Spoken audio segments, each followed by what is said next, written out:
Olá, terça-feira, 22 de setembro. Hoje vamos repercutir dados divulgados recentemente pelo Ministério da Educação que mostram o desempenho ruim dos alunos do ensino fundamental em escrita, leitura e matemática. A gente recebe a professora da Unesp, Vera Capellini. E ainda nesta edição... Prefeitura apresenta laudo sobre aditivo pedido pela empresa responsável pela estação de tratamento de esgoto. Dos 11 milhões pedidos, o município admite pagar R$ 4.800.000. E na primeira reportagem da série sobre mobilidade urbana, você vai ver como os trens foram do apogeu à decadência aqui em Bauru.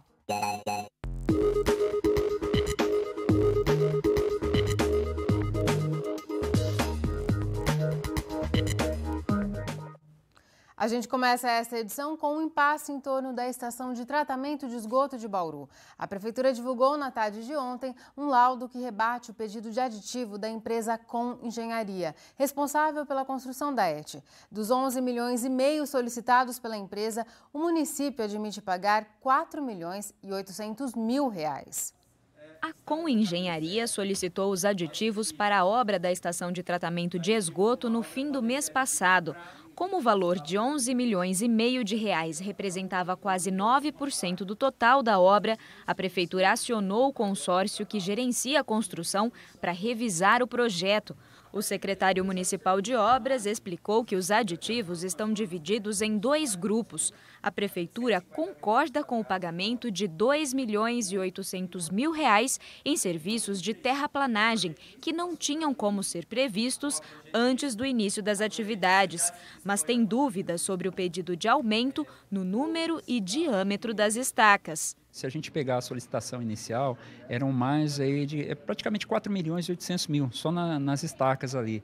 E essa agora seria o principal impasse, porque a gente está apontando aí apenas R$ 1.900.000 aproximadamente. A Prefeitura já não concorda nem com esse R$ 1.900.000, porque se houver realmente isso, se trata aí omissão de projeto ou erro de projeto. Então isso que vai ser avaliado pelo nosso departamento jurídico. Hoje o que a gente tem certeza é que teria aí aproximadamente R$ 2.800.000, que a gente já considera como justo em pagar. No entanto, nós temos que consultar aí o órgão gestor de tudo isso, que é a Caixa Econômica Federal. O projeto executivo da ET foi feito pela empresa ETEP Arcades, que já foi acionada. A projetista terá que justificar a proposta inicial. Nós estamos falando que numa possibilidade de um erro de projeto em torno de 1,5% a 2%.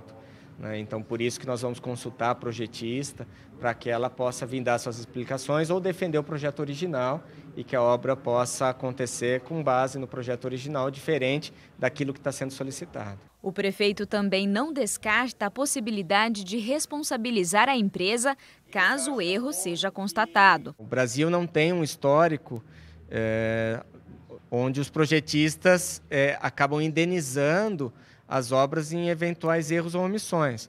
Mas nós vamos buscar, sim, ressarcimento, vamos buscar, enfim, uma análise muito criteriosa disso tudo. A principal preocupação agora é que o prazo da obra, que termina em outubro do ano que vem, seja mantido. Corre o risco de alterar prazo de entrega dessa obra, Sidney?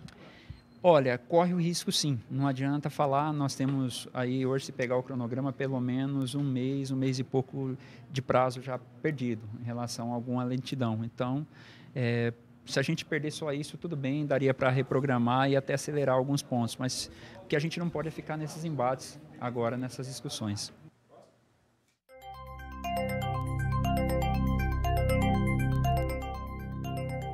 Amanhã, às 5h20 da manhã, começa a primavera, mas as temperaturas continuam típicas de verão. Veja os detalhes no mapa. Terça-feira de muito sol e calor em todo o estado de São Paulo. Uma massa de ar seco mantém o tempo estável para os próximos dias. Em Bauru, a umidade do ar está em nível de alerta, em 19%. Praticamente não venta neste momento. Hoje, os termômetros variaram entre 21 e 35 graus. Nesta quarta, a mínima prevista é de 21 de novo e a máxima de 33 graus. Depois do intervalo, tem a primeira reportagem da série sobre mobilidade urbana. Você vai entender por que os trens que ajudaram a fundar Bauru foram sucateados ao longo dos anos. Daqui a pouco, continue com a gente que o intervalo é bem rápido. Na primeira reportagem da série sobre mobilidade urbana, a gente conta a trajetória do meio de transporte que praticamente fundou Bauru. Você vai ver como as ferrovias foram do apogeu à decadência e deixaram como legado os trilhos que cortam a cidade e que poderiam ser aproveitados como transporte público.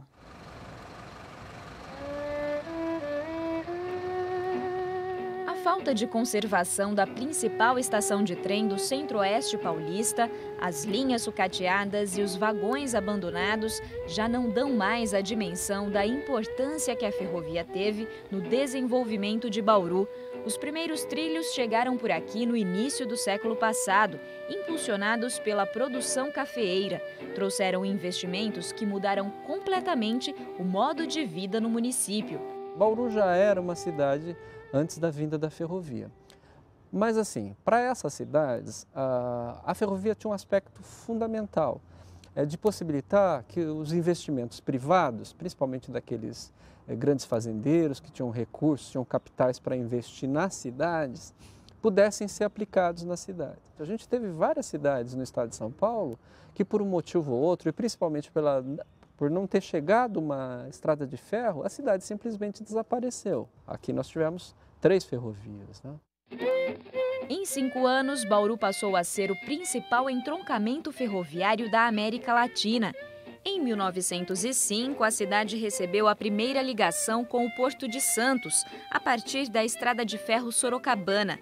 No mesmo ano, começou a construção da Noroeste do Brasil.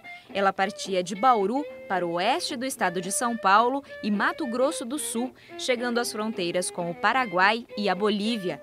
Em 1910, foi a vez da Companhia Paulista construir um novo ramal, passando por Bauru até Panorama, na divisa com o Mato Grosso do Sul. Mas não era só o transporte ferroviário de passageiros e de cargas que fazia a economia local crescer. Na década de 20, foram instaladas as Oficinas Gerais da Noroeste do Brasil, responsáveis pela fabricação dos vagões. Bauru passou a contar com uma grande montadora. É mais ou menos, eu faço sempre uma correlação com as montadoras que foram para o ABC, para montar veículos, nos anos 60. Aqui nós tínhamos uma montadora de grande porte, só que de vagões, nos anos 20, né, o que fez com que a cidade crescesse bastante, né? A produção era tão especializada que este vagão chegou a ser fabricado especialmente para uma visita que Getúlio Vargas fez à cidade em 1932. Além da estrutura, todo o mobiliário em madeira e os objetos de decoração foram fabricados nas oficinas da Noroeste. Com o retorno do presidente ao Rio de Janeiro, a composição passou a ser utilizada pelos engenheiros da companhia. Recentemente, ela foi restaurada apenas por fora e hoje fica assim, parada na estação, à espera de uma oportunidade de pelo menos poder contribuir com a história da ferrovia. O vagão é só mais um exemplo da decadência vivida pelo transporte ferroviário, iniciada com a crise cafeeira na década de 30. A partir do momento que há o craque da Bolsa de Nova York, em 1929, e a produção do café entra em crise, muitos desses ramais passam a não ter mais sentido. Então, de certa maneira, a gente pode dizer, iniciar esse processo de decadência no estado de São Paulo a partir dos anos 30 mesmo. É claro que a ferrovia vai persistir com alguma importância nos anos 30, 40, 50, mas certamente os anos 60, em função do novo modal rodoviário que se instala de uma maneira definitiva nos anos 60, os veículos particulares, a partir daí ela vai sentir de uma forma muito drástica. Nós estávamos esperando chegar o passageiro para nós ir embora. Foi justamente no início dessa década que Neusival ingressou na Companhia Paulista. Ele recorda que ainda nesse período o movimento de trens era grande na cidade. Quando chegava um trem, parecia formiga mesmo. O trem chegava, o povão descia, pá. Sabe, era coisa linda, viu? A ferrovia trouxe muito progresso para aqui, para a região. De família de ferroviários, o pai e o avô trabalharam em companhias do Estado. Até hoje, Neusival guarda com carinho o uniforme e o crachá de maquinista. Já as lembranças dos 26 anos dedicados à ferrovia, ele carrega sempre com ele. Se não tivesse deixado acabar, era fácil de conservar. Era fácil de conservar, mas não deixaram acabar. Fizeram questão de acabar.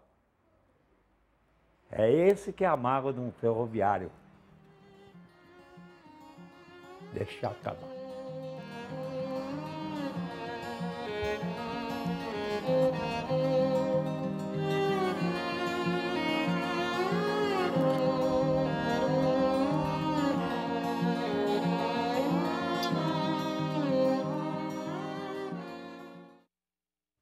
E amanhã a gente fala sobre os problemas de mobilidade enfrentados hoje em Bauru. E já no próximo bloco, o assunto é qualidade do ensino na educação básica. Vamos conversar com a professora da Unesp, a Vera Capellini. Voltamos já já. O Unesp Notícias está de volta e vamos falar agora de dados preocupantes relacionados ao ensino no Brasil. Segundo a Avaliação Nacional de Alfabetização, 1 em cada 3 alunos do ensino fundamental não consegue escrever textos curtos e compreensíveis. E mais da metade das crianças de 8 a 9 anos tem baixo desempenho em leitura. Para falar mais sobre esses dados, convidamos a professora do curso de Pedagogia da Unesp em Bauru, a Vera Capellini. Vera, mais uma vez, muito obrigada por estar aqui no Unesp Notícias. É sempre um prazer contribuir. Vera, além desses dados que nós já citamos em leitura e escrita, as crianças também apresentaram muita dificuldade, os alunos dos primeiros anos do ensino fundamental, em matemática. Como que se explica esse desempenho tão ruim hoje ainda? Sim, a expectativa era que pudesse ter tido uma melhora em função do Pacto de Alfabetização, que trabalhou tanto com a questão da escrita, da leitura e da matemática, mas a forma como ele vem sendo efetivado, ele trabalha com multiplicadores. Então, há formação sim, há um material e o material é de qualidade, mas a gente tem que considerar que esses dados, de certo modo, ele até não surpreende, porque no nosso país a formação inicial é uma variável importante e nem sempre o que vem acontecendo nas políticas de formação continuada também tem uma relação com o que os professores estão tendo na formação inicial. Então, eu chamo a responsabilidade para nós, inclusive da universidade, da importância dessa proximidade educação básica e ensino superior, né? Universidade e educação básica, repensando a educação básica. E, por outro lado, quando a gente fala que é de multiplicadores, ela acaba não atingindo todo mundo. O Brasil é um país muito grande.